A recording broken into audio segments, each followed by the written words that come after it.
The MPC makes layering samples very easy, and there are numerous ways to go about it. For drums, arguably the most common method is to layer up 4 different one-shot samples and to then process them to taste. The results of this can be great, but you can easily overdo it and end up with a mess, or you can cause technical problems if you're not careful. Worst of all, it can be an absolute time sink trying to find the right samples to layer. So today, I want to talk about an alternative way to make your drums knock, and that's by using the MPC's powerful drum synths. In my opinion, although not perfect, it can be a quicker and cleaner technique compared to the usual layering methods. It's also just really fun to design your own sounds. Instead of auditioning or trying to find the perfect samples to layer your drums with, how about we just skip all that and make our own layer that does exactly what we want using synthesis that's built into the MPC. Let's jump in. Okay, so this is the chopped up drum break that I'm going to be using.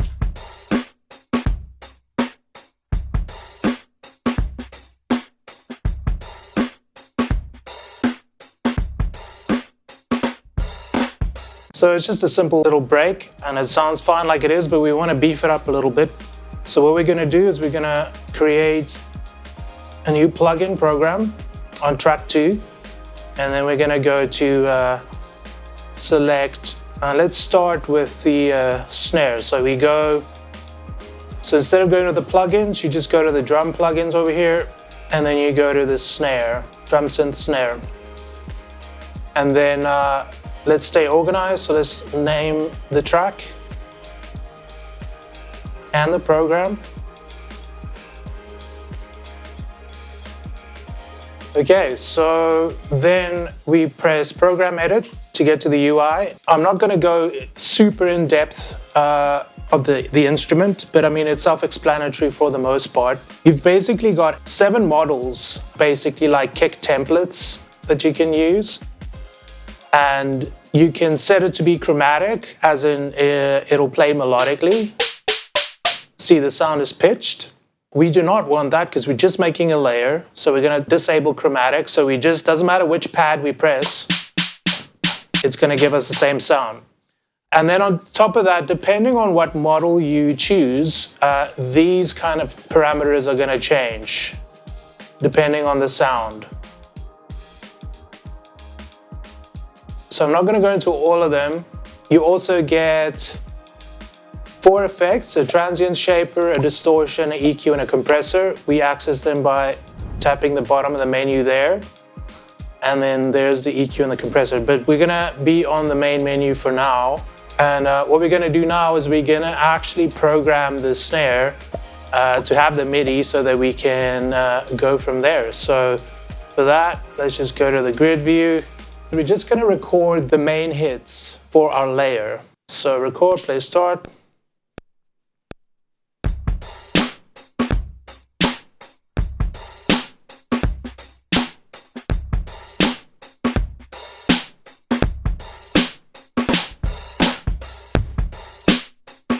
I think that's okay. I think it's important that you have your timing correct on for that, so you can be nice and on time. So let's just see if we zoom out here. Let's see how well we did in terms of hitting the main hits.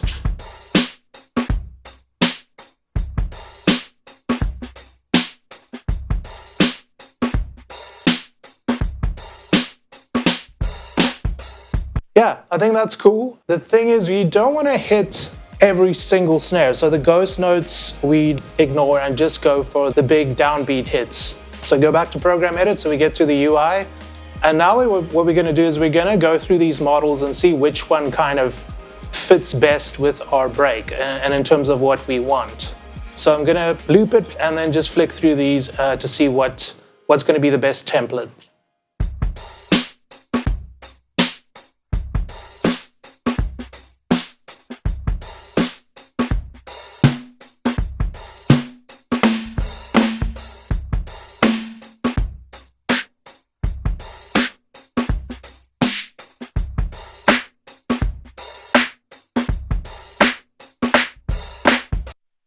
So as you can see, they're quite different, which is awesome. But I think I'm going to go for 90, which I'm assuming is based on a 909. 80 is obviously an 808, maybe. So 90, let's see. because it's got that high-end smack that I want my snare to have. It also makes it sound a little bit more modern. So what we're going to do is, let's go through these settings. Okay, let's actually solo the snare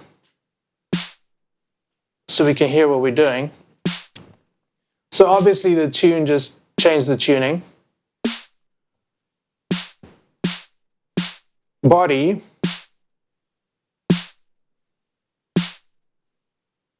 Obviously adds that kind of body bottom end to it. It's very, you can hear the note. Noise, self-explanatory. It's the kind of the layer of top end noise it adds.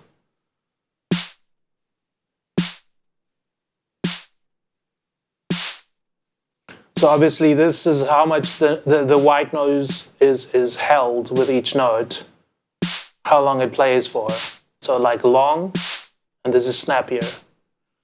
Okay, and the decay is pretty much going to be the same, or like the tail of the noise. See, it kind of fades away as an envelope decay. Noise color, I'm assuming.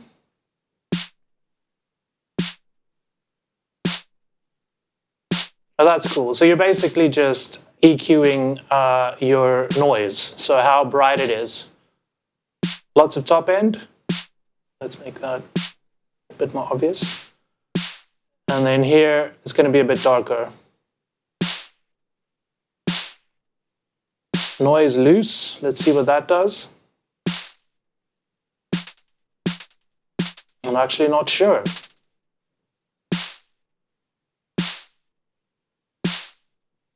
Sounds like it delays it maybe a little bit.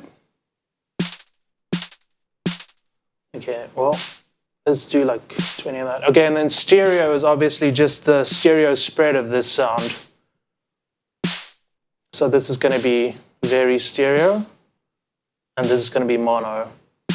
So to keep in mind here is that this is like a supportive layer. This is not our snare. This is basically plugging the holes in the original snare to make it beefier and make it fatter. So this is probably going to sound a bit crappy on its own, but it doesn't matter because it's a layer.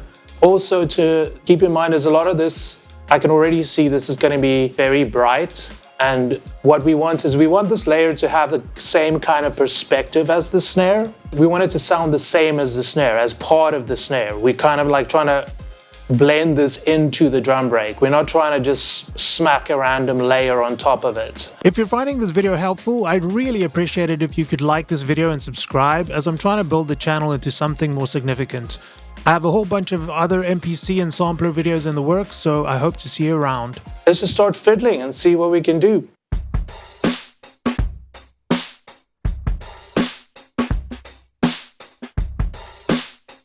That's a bit too much.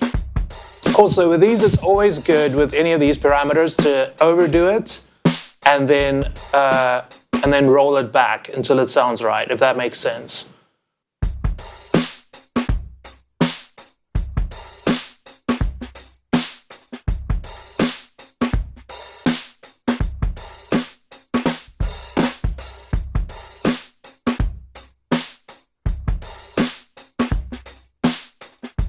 See, and also with these layers, we always, for the most part, would probably want them quite snappy. You don't want it to be super obvious. But again, there are no rules. Whatever you need out of it, I'm just saying how I prefer to do it.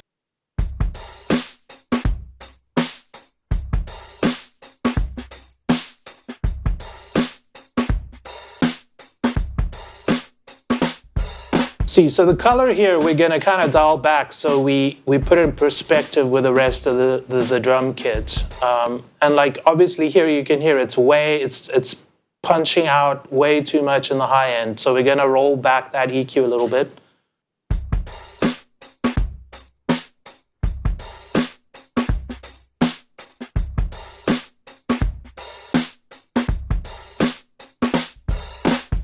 And again, with the, we'll give it a little bit of stereo spread, but you don't want to like go crazy with it because again, you're going to disconnect it too much from the actual kit.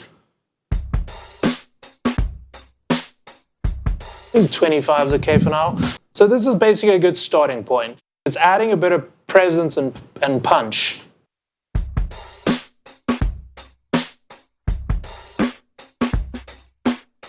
See, it's obviously a bit too loud as well, but we're obviously still working on it, so we need to hear what we're doing. Now we're going to go to the effects page, and we're going to use the Transient shaper. If you don't know, what a Transient shaper does is it's going to either accentuate the initial transient of like when the stick hit the drum, and then obviously the body will be controlled by the sustain. So the attack controls the beginning and the sustain controls everything after that. So we can either accentuate what comes after the initial hit, or we can dampen it. And the same with the attack. If something is a bit too harsh in terms of like a hard hit, we can roll that back. But because we want some smack and punch out of this snare, we're probably gonna push the attack a bit. The shape, I'm actually not exactly sure what it does. So let's get going with the Transient shaper. Obviously, to enable it, we've got to do that first. Just enable it, so it's the button is white there.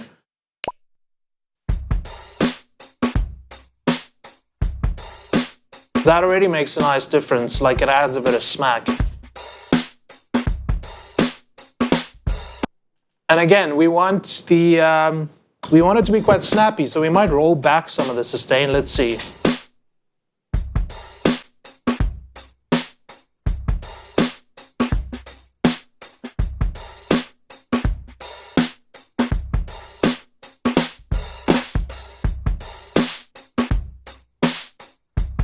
Let's do 10%, 10-ish.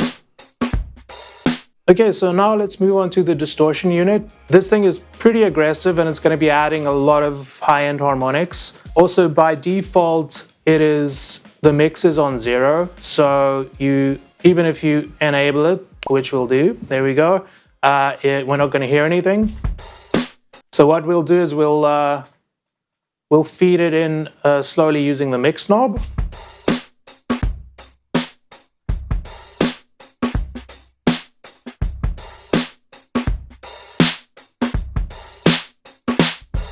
So as you can hear, it gets a bit crazy.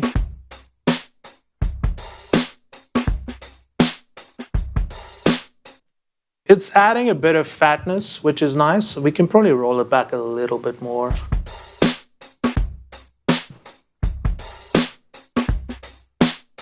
We don't want to go crazy with it. And then just to show you the pre-shape, basically just it's a bit of a, I'm assuming like a tilt EQ of sorts. If you go to the negatives, it's going to make our snare brighter, and this will dampen it, make it a bit darker. Let me show you.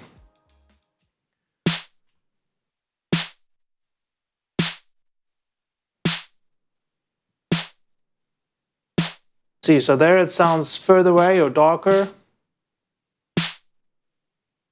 That's brighter. So let's leave it in the middle for now. Drive, self-explanatory. It's just the amount of drive we're adding.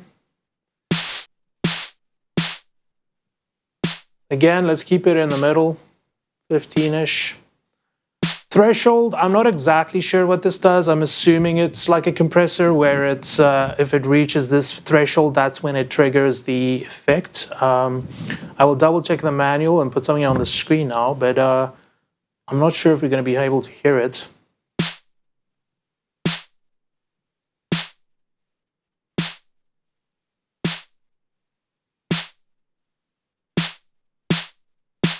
Yeah, it's not super audible. So we're not going to worry about it. So just keep it in the middle, and then yeah, let's just mess with it further to see what's going to be the best for our layer here.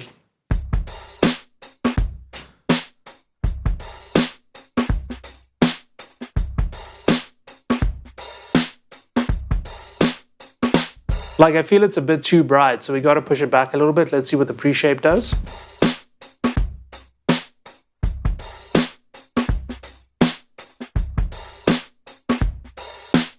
See, that's nice.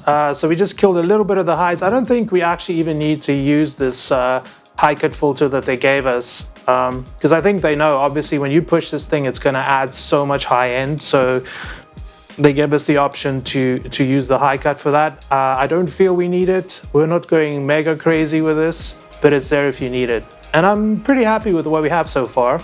And then we've got an EQ and a compressor.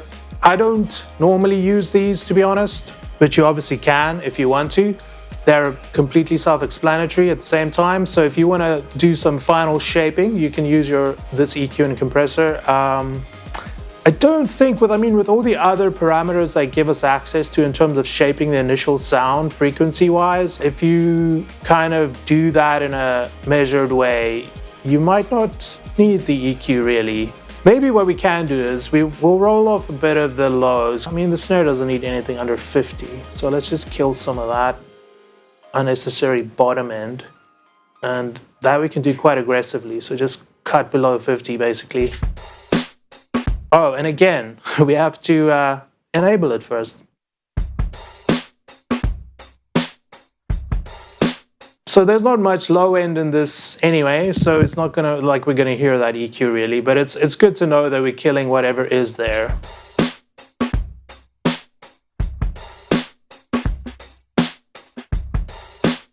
So yeah, I'm not going to go into the rest of this because it's kind of self-explanatory.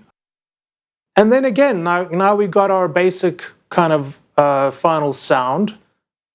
And now I think it just has to do with volume, really. So for that, we go to the track mix. We look for our snare. I've pumped it a bit already. Obviously, that's a lot because I just wanted to hear what we were doing. So now we just roll it back a bit until we're happy with how it's sounding. So again, let's take it away and then bring it in and see what happens when it feels right.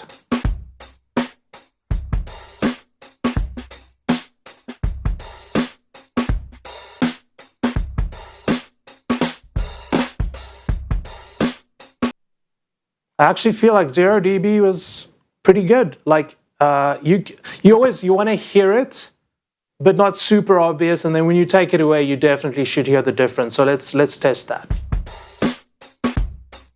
And now I'm going to take it away.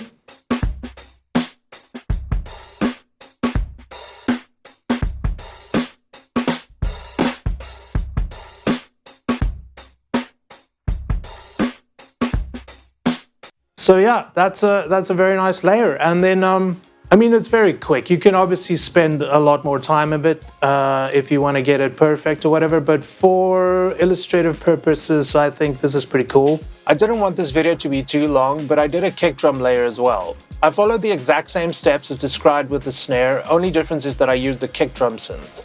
To recap, I programmed my layers MIDI to trigger on the main kicks of my drum break. I scrolled through the different kick synth engines to find one that best fits what I'm going for, and then I tweaked its parameters to taste. I utilized the Transient shaper and distortion units again to round my layer off. Finally, I mixed it in at an adequate level, and this is what our final layered drum break sounds like.